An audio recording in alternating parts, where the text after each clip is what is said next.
Professor Ramakrishna Rao ఇస్లాం ప్రవక్త ముహమ్మద్ అనే పుస్తకంలో ఈ విధంగా రాశారు. ముహమ్మద్ ప్రకటించిన విశ్వజనీన సోదరతత్వ సిద్ధాంతం, మానవ ఏకత్వపు భావన, మానవాళి సామాజిక ప్రగతి కొరకు ఆయన అందజేసిన గొప్ప వరప్రసాదాలు.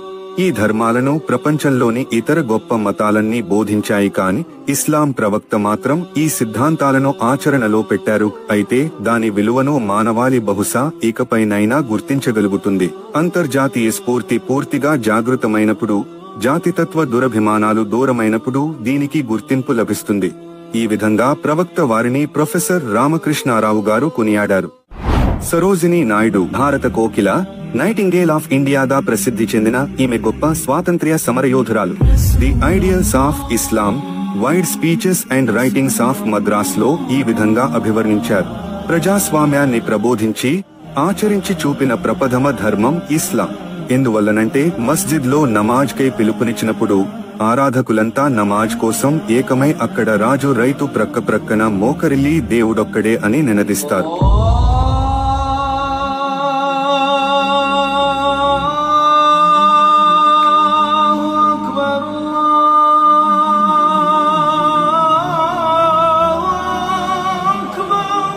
నేను పలుసార్లు ఇస్లాంలోని ఈ సమానత్వం, ఏకత్వం మూలంగా ప్రభావితురాలినయ్యాను. ఇది మనిషిలోని అంతర్ప్రేరణ ద్వారా సోదర భావాన్ని సృష్టిస్తుంది. ఈ విధంగా ప్రవక్త వారిని, ఇస్లాంను కొనియాడారు. అన్ని విధాలా ముహమ్మద్ అత్యంత కార్యవాది. ఆయన అత్యధికంగా ప్రేమించే కుమారుడు మరణించినప్పుడు ఓ గ్రహణం ఏర్పడితే అది దేవుని సానుభూతికి చిహ్నం అని పుకార్లు పుట్టినప్పుడు అది ప్రకృతి సిద్ధమైన సంఘటన, దానికి మానవ జనన మరణాలతో సంబంధం కల్పించడం మూర్ఖత్వం అని ఖండించారు. ముహమ్మద్ చనిపోయినప్పుడు ఆయన్ను దైవంగా చేసే ప్రయత్నం ఒకటి జరిగితే ఆయన తర్వాత ఉత్తరాధికారిగా ఉన్న అబూబకర్ ఆ ప్రయత్నాలను త్రిప్పికొడుతూ ముహమ్మద్ సల్లల్లాహు అలైహి వసల్లంను దైవంగా భావించేవారు తెలుసుకోండి.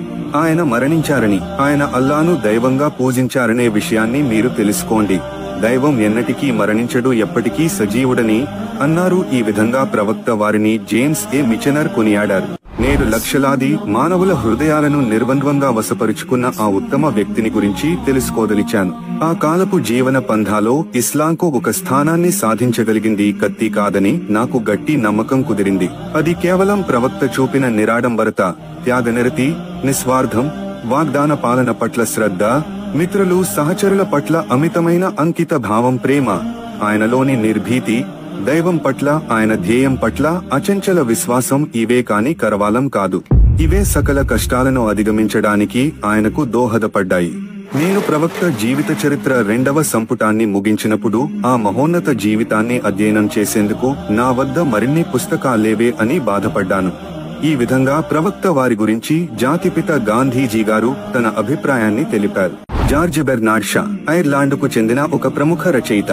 1925లో సాహిత్యంలో నోబెల్ బహుమతిని అందుకున్నాడు. ది జెన్యూన్ ఇస్లాం అనే పుస్తకంలో ఈ విధంగా రాశారు. ముహమ్మద్ సల్లల్లాహు అలైహి వసల్లంను మానవాళి రక్షకునిగా అభివర్ణించవలసి ఉంటుంది. ముహమ్మద్ లాంటి ఒక వ్యక్తి ఆధునిక ప్రపంచాన్ని నిరంకుశంగా పరిపాలిస్తే మానవాళి సమస్యలన్నీ పరిష్కరించి తద్వారా నేడు ప్రపంచానికి అన్నింటికంటే అధికంగా కావలసిన శాంతిని, సంతోషాలను పంచి పెట్టగలడని నా ప్రగాఢ విశ్వాసం. ఈ విధంగా ప్రవక్త వారిని జార్జ్ బెర్నార్డ్ షా కొనియాడారు.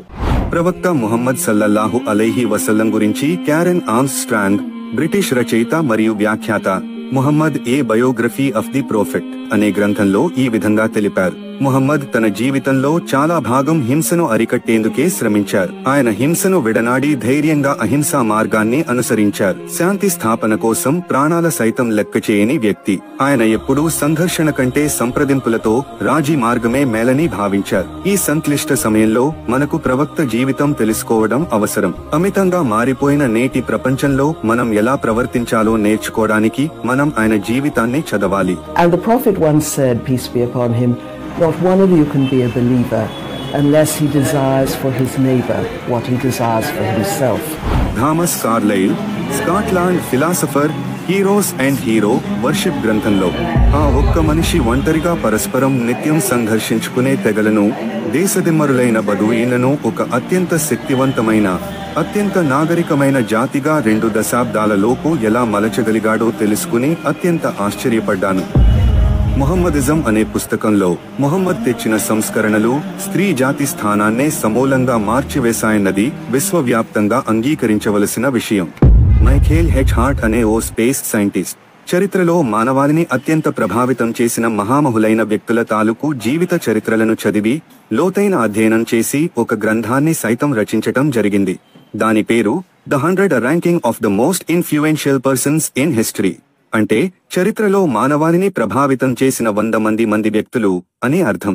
ఈ 100 మందిని తమ మాటల, చేతలు, సేవల ద్వారా మానవ జాతిని ఎంత మేరకు ఎంత దృఢంగా ప్రభావితం చేశారు, దానిలో వారు ఎంత మేరకు విజయాన్ని సాధించారు అన్న కొలమానం ఆధారంగా వారికి 1 నుండి 100 వరకు వివిధ స్థానాలను సైతం ఇవ్వటం జరిగింది. ఉదాహరణకు ఆ జాబితాలో గౌతమ బుద్ధుడికి 4వ స్థానం ఇవ్వబడితే యేసుక్రీస్తుకు 3వ స్థానం ఇవ్వబడినట్లు చూడగలం. కానీ చరిత్రలో మానవాళిని ప్రభావితం చేసిన 100 మంది జాబితాలో మొట్టమొదటి స్థానం ఇవ్వబడిన ఒక వ్యక్తి ఉన్నారు. ఆయన ఎవరో కాదు, ప్రవక్త ముహమ్మద్ సల్లల్లాహు అలైహి వసల్లం. Rasulullah